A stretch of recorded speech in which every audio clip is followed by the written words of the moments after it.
How's it going, guys? Welcome to the Ultimate Hunter Shooting Sports YouTube channel.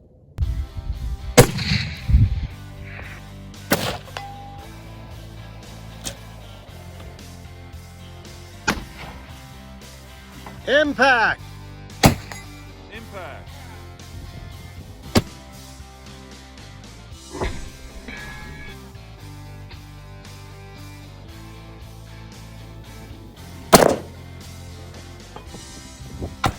Impact!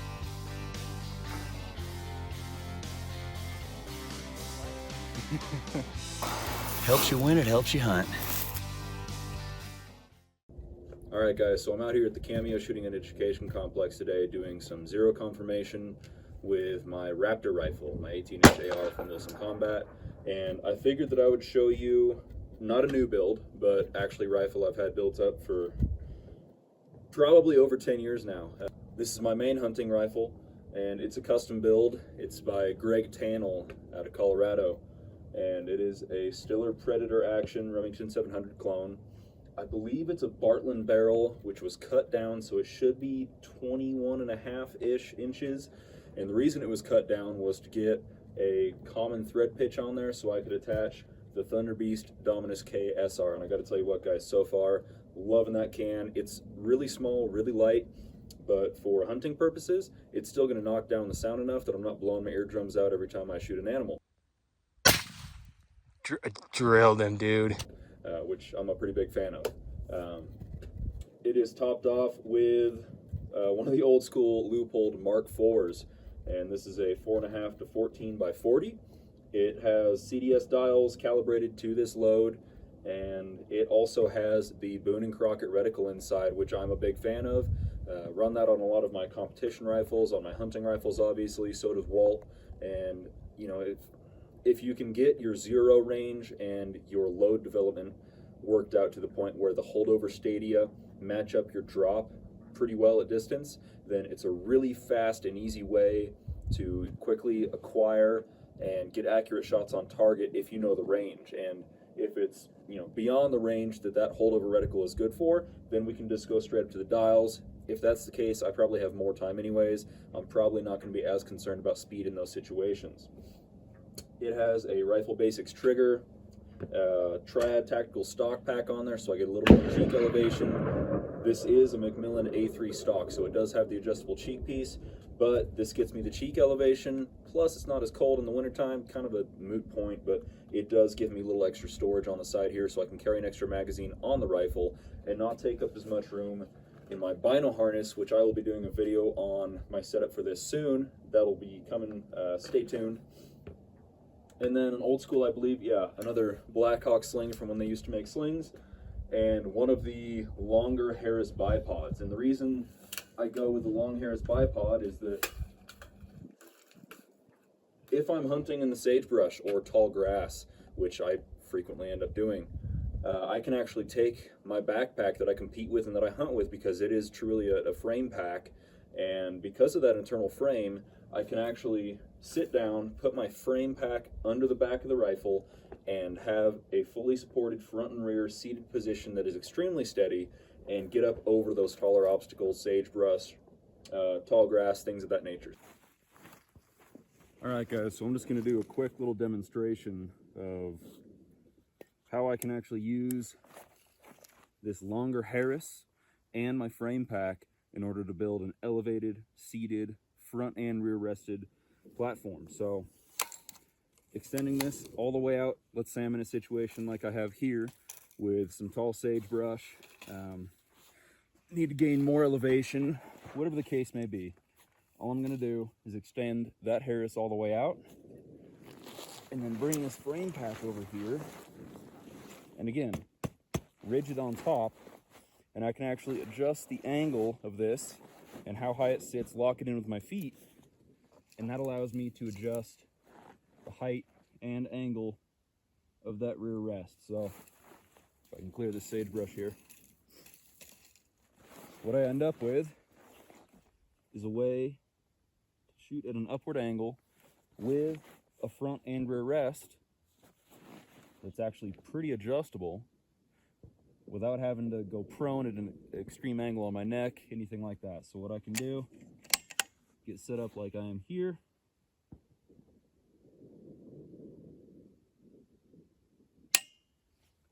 Very stable. Had probably 1 or 2 MOA of wobble, but you figure 500 yards, 2 MOA of wobble is 10 inches. I'm probably not taking a shot that far, but I'd be comfortable with a situation like this if I had the time to set up correctly, which honestly didn't take very long, and that was explaining it.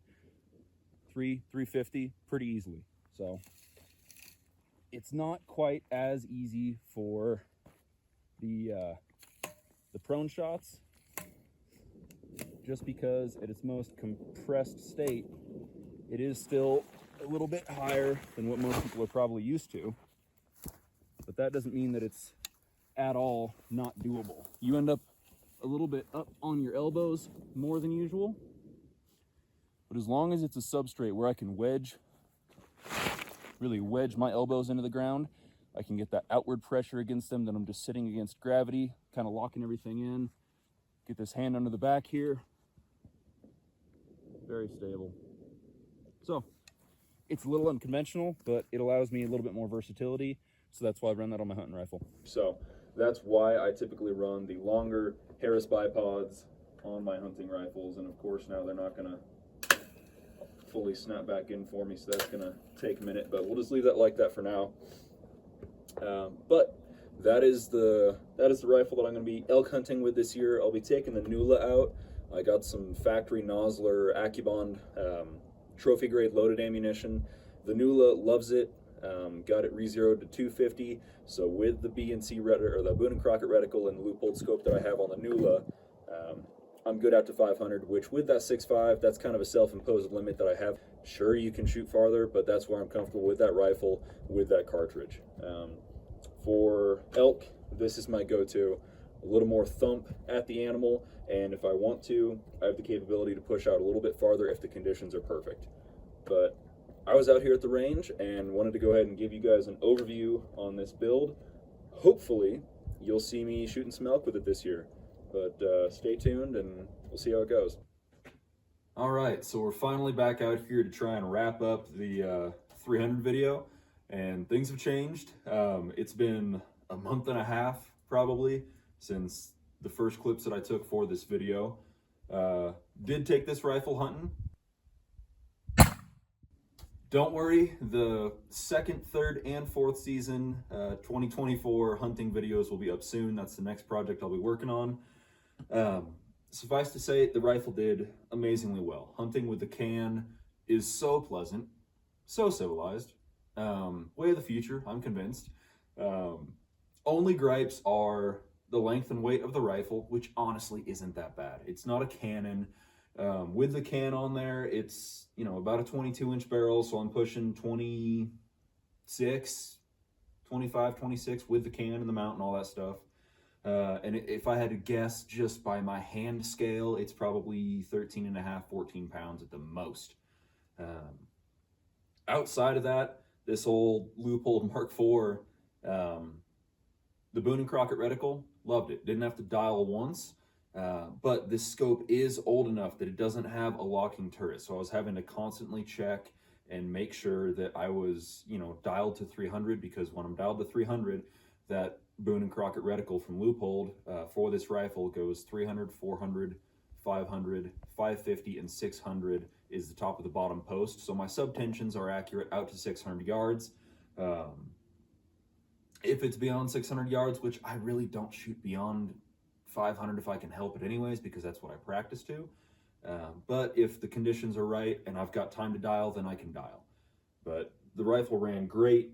About a week and a half, 2 weeks before second season this year, my dad remembered that the barrel on his 300 Win Mag is about shot out and he can't get the thing to group anymore. Tried to super clean it, tried to make some fresh loads for it. I mean, it wouldn't group. Not like it should be. So he actually went out and bought this, which is an exact clone of his Ultimate Hunter setup. It is a Savage 110 Tactical in 300 Win Mag. It is still box magazine fed. which, especially for the the transport laws when you're hunting in Colorado, makes life a lot easier. And it's a comfortable platform for him. He was using the Sig Sauer factory ammo with 180 grain AccuBonds, which mirrors the hand loads that he ran, and he was getting half-minute accuracy out of it, and confirmed half-minute at 100 when he was zeroing, and confirmed at 500 yards on paper.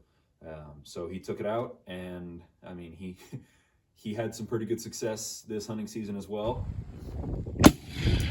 He actually has the VX5 HD 3-15 with the Boone & Crockett reticle. This is one of the last scopes that they're making now that has that reticle. They're phasing it out because I think a lot of people don't understand how useful that reticle can be once you get it set up correctly. That's almost exclusively what we run across the board for competition and for hunting, because it's quick, it's fast, which kind of the same thing.